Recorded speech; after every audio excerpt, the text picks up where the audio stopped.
Audio Jungle.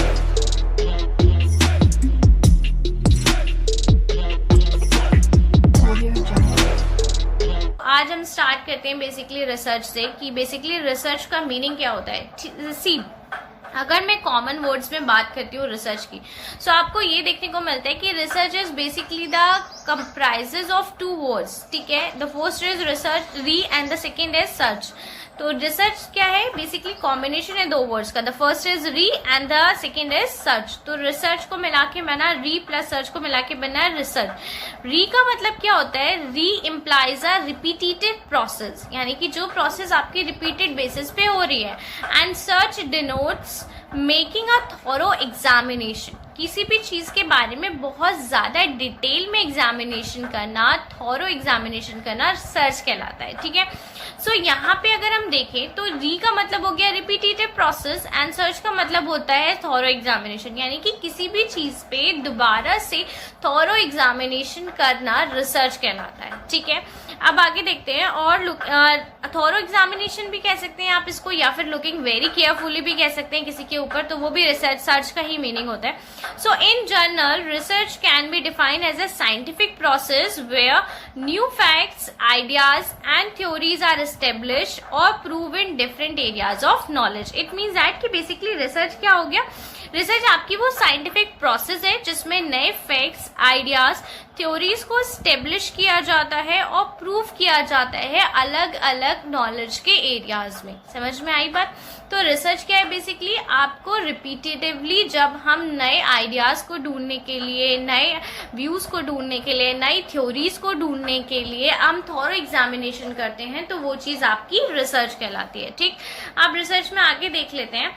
Research is a systematic activity directed towards discovery and the development of an organized body of knowledge. It means that research आपकी वो systematic activity है जो direct करती है आपकी discovery को या किसी भी चीज के डेवलपमेंट को, और ये क्या होती है, एक ऑर्गेनाइज्ड बॉडी ऑफ नॉलेज होती है। यानी कि जब कभी भी आप रिसर्च करते हो तो रिसर्च तो एक सिस्टमैटिक प्रोसेस तो है ही है, ये तो हम सब जानते हैं। सिस्टमैटिक के साथ साथ एक साइंटिफिक प्रोसेस भी है, जस्ट बिकॉज उसमें कुछ प्री डिटरमाइंड स्टेप्स हैं, आपके कुछ बेसिक फॉर्मूलाज हैं, टेस्ट हैं जो आपके प्री डिटरमाइन है, तो वो एक साइंटिफिक बेसिस भी है आपका, एक प्री डिटरमाइंड बेसिस भी है, सिस्टमैटिक बेसिस भी है, जो क्या करती है आपकी डिस्कवरी और डेवलपमेंट को फैसिलिटेट करने का काम करती है। ओके, रिसर्च क्या होती है, नेचर ऑफ रिसर्च भी डिस्कस कर लेते हैं। Nature of research it is basically a systematic activity. As I told you कि इसमें प्रॉपर एक सिस्टम होता है, प्रॉपर आपकी रिसर्च की प्रोसेस डिफाइन की जाती है स्टेप बाय स्टेप, इसीलिए हमने इसको क्या बोला है, it is systematic activity.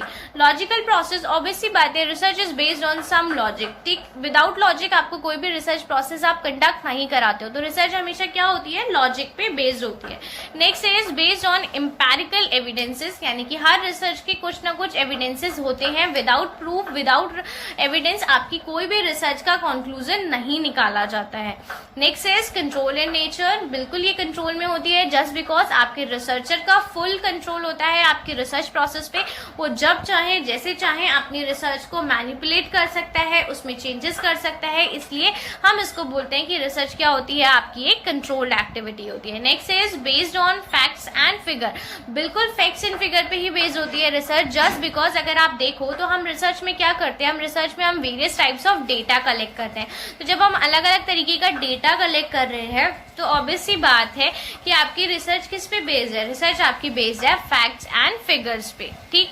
Next is explorative in nature. As I told you कि हम रिसर्च में क्या कर रहे होते हैं, एक्सप्लोर ही कर रहे होते हैं the concept which are present in the society, but still हम उन्हीं कंसेप्ट पे थॉरो एग्जामिनेशन कर रहे हैं, उन्हीं को हम और ज्यादा एक्सप्लोर कर रहे हैं, कुछ अननोन फैक्ट्स उसमें से निकाल के लेके आ रहे हैं, तो वो सब आपका क्या कहलाता है, रिसर्च कहलाता है। तो ऑब्वियसली बात है कि research is explorative in nature. Next is descriptive in nature, research में चीजें डिस्क्राइब की जाती हैं, बिल्कुल की जाती हैं, आपकी प्रॉब्लम्स होंगी तो वो भी डिस्क्राइब की जाएगी, आपके सॉल्यूशंस जो भी आएंगे वो भी डिस्क्राइब किए जाएंगे। विदाउट डिस्क्रिप्शन रिसर्च पॉसिबल ही नहीं है, अदरवाइज आप फाइंड आउट ही नहीं कर पाओगे। You are not able to find out the conclusion, you are not able to find out the recommendation कि आपकी पर्टिकुलर जो प्रॉब्लम अराइज हुई थी उसके रिगार्डिंग आपने क्या कंक्लूजन निकाला। Okay, next is accurate in nature. Yes, obvious सी बात है, रिसर्च आपका एक्यूरेट होती है नेचर में जस्ट बिकॉज आपकी जो रिसर्च कंडक्ट कराई जाती है ये कुछ साइंटिफिक प्रिंसिपल पे भी बेस्ड है। आपका कुछ स्टेप्स इसमें डिफाइन किए गए हैं, आपके फिक्स फॉर्मूलाज बनाए गए हैं, टेस्ट डिसाइड किए गए हैं कि आप इन टेस्ट को आप लगाओगे, उसके बाद ही आपका जो सॉल्यूशन आएगा आप उसको मान सकते हो। सो बेसिकली क्या है कि रिसर्च क्या होती है आपकी एक्यूरेट होती है नेचर में। Next is repetitive nature. As I told you कि R what R implies, R is implies यानी कि री, बेसिकली आर या री बोलो आप, तो री इम्प्लाइज बेसिकली रिपीटेटिव यानी कि पहले भी इस पे काम हो चुका है एंड आप दोबारा से इसी प्रॉब्लम पे काम कर रहे हो, तो वो सब आपकी किस में आती है, रिसर्च में आती है। तो रिसर्च हमेशा क्या होती है, रिपीटेटिव इन नेचर होती है। ऐसा नहीं आप पहली बार उस चीज पे रिसर्च कर रहे हो या आपने पहली बार उस प्रोसेस को स्टार्ट किया है, आपसे पहले भी इस टॉपिक पे बहुत सारे लोग रिसर्च कर चुके हैं, आपसे पहले भी बहुत सारे लोग उसके ऊपर थोड़ा एग्जामिनेशन कर सकते हैं। तो बेसिकली रिसर्च हमेशा रिपीटेटिव इन नेचर होती है, नए नए चीजों पे रिसर्च होती रहती है, नए नए कंसेप्ट डेवलप होते रहते हैं, थ्योरीज आती रहती है। तो ये सब क्या है, this is a repetitive process की बार बार ये चीजें होती रहती हैं। ऐसा नहीं है कि एक बार चीज हो गई देन एंड हो गई। अब अगर आप देखो अगर मैं मोबाइल फोन के एरियाज में बात करूं तो क्या एक बार मोबाइल फोन का इन्वेंशन हो गया था उसके बाद चीजें खत्म हो गई? नहीं, हर रोज रिसर्च चलती है, हर रोज एक नया वर्जन निकल के आता है फोन का, ठीक है, हर रोज उन्हीं चीजों को एक्सप्लोर किया जाता है। तो वही मैं आपको बोल रही हूँ कि research is never ending process.